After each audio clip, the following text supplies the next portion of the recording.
Good morning student. House hold circuit में हम लोग आज समझेंगे हाई टेंशन वायर क्या होता है। ठीक है, हाई टेंशन वायर क्या है, इसे समझने से पहले हम ये देखें कि वायर का रेजिस्टेंस किन किन बातों पर डिपेंड करता है। तो वायर का रेजिस्टेंस लेंथ के इंक्रीज होने से रेजिस्टेंस इंक्रीज हो जाता है और डायमीटर के इंक्रीज होने से डिक्रीज हो जाता है। इसका मतलब ये, अगर मैं यहां पर एक फार्मूला लिखूं, rho is equal to R A by L और यहां से R is equal to rho L by A लिखूं, तो मुझे यहां से साफ पता चल जाता है कि if this is the space, यहां पर ये भी बता दें कि क्या है, ये स्पेसिफिक रेजिस्टेंस है, ये स्पेसिफिक रेजिस्टेंस है, ये मटेरियल की प्रॉपर्टी होती है। और L जो है वो लेंथ ऑफ वायर है, L जो है वो लेंथ ऑफ वायर है और हमारा A जो है वो क्रॉस सेक्शनल एरिया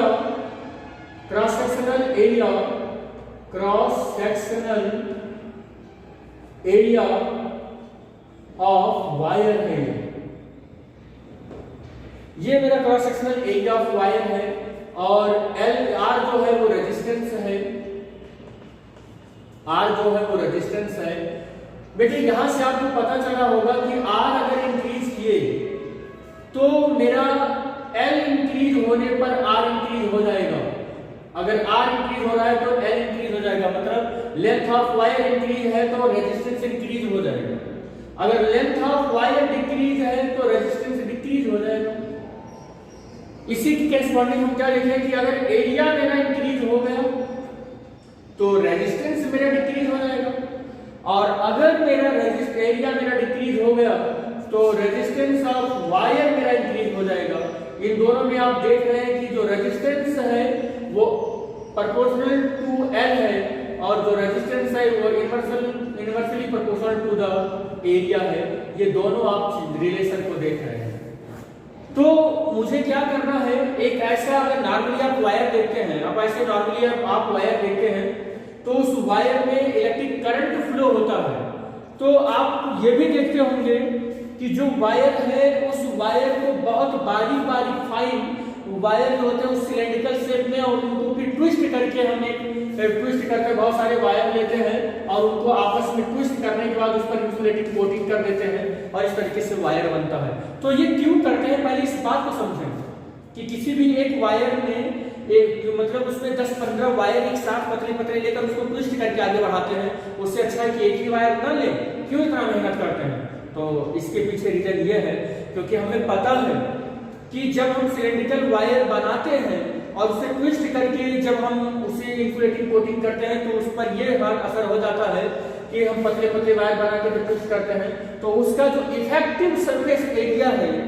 उन 10 वायर, अगर 10 वायर को आप मिला लें, उस 10 वायर को आप वैसे मान लो कि 10 वायर है और 10 वायर को मिलाकर एक मोटा थिक वायर आप बना लेते हैं, ये थिक वायर बना लेते हैं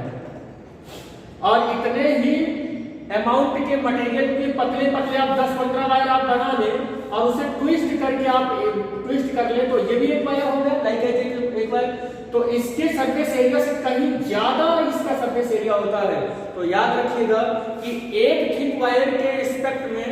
उसी अमाउंट ऑफ मटेरियल का अगर कई पतले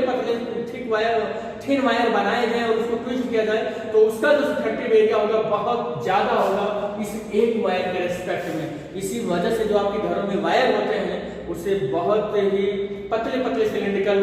वायर के टर्म में बनाए जाते हैं और फिर उसको ट्विस्ट करके बना लिया जाता है क्योंकि हमें उसका एक जो सरफेस है, इफेक्टिव सरफेस एरिया, उसको इंक्रीज करना होता है। तो क्या लॉजिक होता है उसे इफेक्टिव सरफेस एरिया को इंक्रीज करने का? तो रीजन ये होता है क्योंकि जब आपका लेंथ इतना ज्यादा है तो रेजिस्टेंस ज्यादा होगा, तो जब इलेक्ट्रॉन उसमें से होकर फ्लो होंगे तो उसमें रेट ऑफ कॉलिजन इंक्रीज कर जाएगा वायर में, और जब रेट ऑफ कॉलिजन इंक्रीज कर जाएगा वायर में तो उनकी कुछ इलेक्ट्रिकल एनर्जी हीट एनर्जी में कन्वर्ट हो जाएगा। वायर में इलेक्ट्रॉन का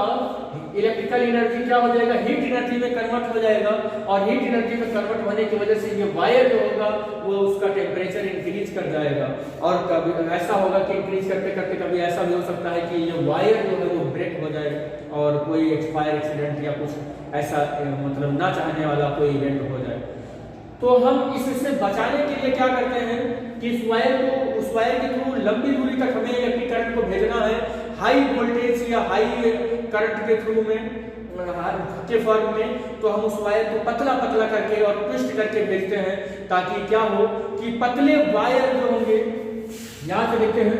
कि अगर इसका एरिया है तो एरिया का मतलब ये रेजिस्टेंस है, तो रेजिस्टेंस ज्यादा होगा और रेजिस्टेंस यहाँ कम होगा, तो रेजिस्टेंस रेडियस होगा, एरिया है तो इसका रेडियस होगा, तो रेडियस के ज्यादा होने से हमारा रेजिस्टेंस ज्यादा हो जाएगा और रेडियस के कम होने से हमारा रेजिस्टेंस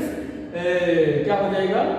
रेडियस की ज्यादा होने से रेजिस्टेंस कम, रेडियस की कम होने से रेजिस्टेंस ज्यादा। तो हमारा रेडियस अगर कम हो गया तो उसका रेजिस्टेंस तो ज्यादा हो रहा है, ये भी तो देखना है, लेकिन इतना नहीं हो पाता है जितना कि हम उसको एक्सपेक्ट के तरीके समझ रहे हैं।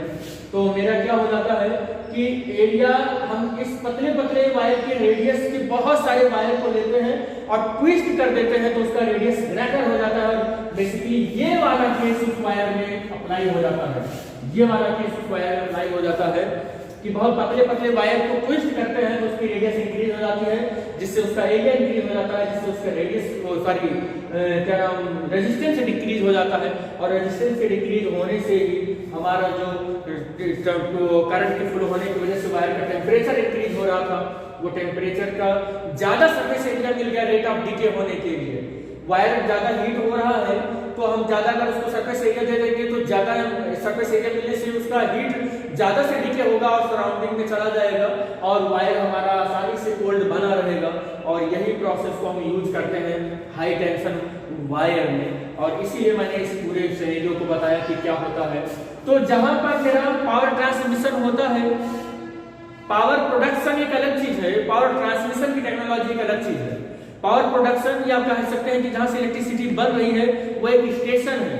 और उस स्टेशन से हमारे गांव तक, कस्बे तक, सब स्टेशन तक, जहां कहीं पर भी आप इलेक्ट्रिसिटी को ट्रांसफर कर रहे हैं उसे बोला जाता है पावर ट्रांसमिशन। और पावर ट्रांसमिशन 11 किलोवाट से 132 किलोवाट 11 किलोवाट से 132 किलो 11 किलो वोल्ट से 132 किलो वोल्ट तक हमारा पावर का कह सकते हैं कि ट्रांसमिशन होता रहता है। जहां पर बनता है 11 किलो वोल्ट का होता है, फिर उसे स्टेप अप लगाकर 132 में कन्वर्ट कर लिया जाता है, फिर उसके बाद स्टेप डाउन लगाकर हमारा ये फर्स्ट लेक्चर था कि पावर ट्रांसमिशन कैसे होता है और प्रोडक्शन कैसे होता है, वो ट्रांसमिशन कैसे होता है किसी जंक्शन से और किसी कस्बे तक, वो हमने बना रखा है वीडियो। अगर आपको ना पसंद हो, ना समझ में आया हो तो आप वहां जाके देख सकते हैं। तो यहाँ पर 11 किलो वोल्ट से 132 किलो वोल्ट में स्टेप अप ट्रांसफार्मर लगाकर हम उसे कन्वर्ट कर लेते हैं, और अब ये जो करंट जा रहा है या जो पोटेंशियल जा रहा है एक हाई पोटेंशियल है, और इस हाई पोटेंशियल के करंट को एक प्लेस से दूसरे प्लेस पर जाने के लिए हमें ऐसे ही वायर की जरूरत है जो हम लोग यहाँ पर डिस्कस किए। और अब ये जो वायर, ये जो जिस तरीके का जो वायर है जो हाई पोटेंशियल को कैरी आउट कर रहा है, इसी को हम लोग बोलते हैं हाई टेंशन वायर। इसी को क्या बोलते हैं? High tension wire. अब हाई टेंशन वायर क्या होता है कि बहुत पतले पतले वायर को लेकर ट्विस्ट करके उसका सरफेस एरिया हम मोटा बना लेते हैं, थिक वायर बना लेते हैं, और थिक वायर का रेजिस्टेंस कम होता है। हमने यहाँ पर देखा थिक वायर का रेजिस्टेंस कम होता है, और इसी हिसाब से हम हाई इलेक्ट्रिक वोल्टेज को या हाई इलेक्ट्रिक करंट को वन प्लेस से दूसरे प्लेस पर हम सेंड कर लेते हैं। और जो हाई वोल्टेज या हाई करंट अब जो ये फ्लो हो रहा है ये 11 किलो वोल्ट से 132 किलो वोल्ट के बीच में, ऐसे वायर को हम हाई टेंशन वायर कहते हैं। Each wire in a cable is capable of with the standing up to the specific limit of the current. If the current exceeds this limit due to the short circuiting or the high voltage of the fluctuation, अगर कभी भी ऐसा हो जाता है कि आपका short circuit हो गया या हाई वोल्टेज फ्लक्चुएशन हो गया, तो जो वायर है वो हाई वोल्टेज को लेके जा रहा है, तो वहां पर कुछ डैमेज हो सकता है जिससे इलेक्ट्रिकल वायर टूट सकते हैं। तो इनके टूटने की वजह से, इन सब चीजों की होने की वजह से हम क्या करते हैं, ऐसे वायर का निर्माण करते हैं जो हाई वोल्टेज को कैरी आउट कर ले, तो ऐसे वायर को हाई टेंशन वायर बोलते हैं। तो वायर में भी burn due to the excessive heat, और वायर जल सकता है एक्सेसिव ऑफ हीट होने की वजह से, and the may causes the fire, जिससे आग भी लग सकता है। तो आगे क्या है, टू अवॉइड हीट, और इन सब चीजों को अवॉइड करने के लिए, इन सब चीजों को ओवरकम करने के लिए, ये सब फायर एक्सीडेंट और इन सब चीजों को क्या करेंगे हम, for high voltage and the heavy current special type of wire generate करते हैं। हैवी, इसके लिए हैवी वोल्टेज या हैवी वायर, हैवी करंट को एक जगह से दूसरे जगह पर ले जाने के लिए हम क्या करते हैं कि स्पेशल टाइप ऑफ वायर को जनरेट करते हैं, और ऐसे वायर को हम हाई टेंशन वायर बोलते हैं। और ये हाई टेंशन वायर हमने आपको बताया कि कैसे क्रिएट किया जाता है।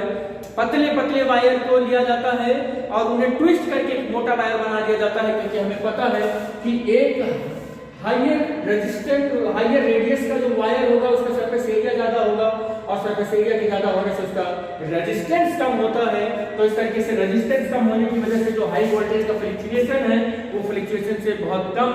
चांसेस है एक्सीडेंट होने की। तो इस तरीके से हम हाई टेंशन के वायर को क्रिएट करते हैं। आई होप ये आपको अच्छे से समझ में आया होगा। Thanks for watching the video बेटा, थैंक यू।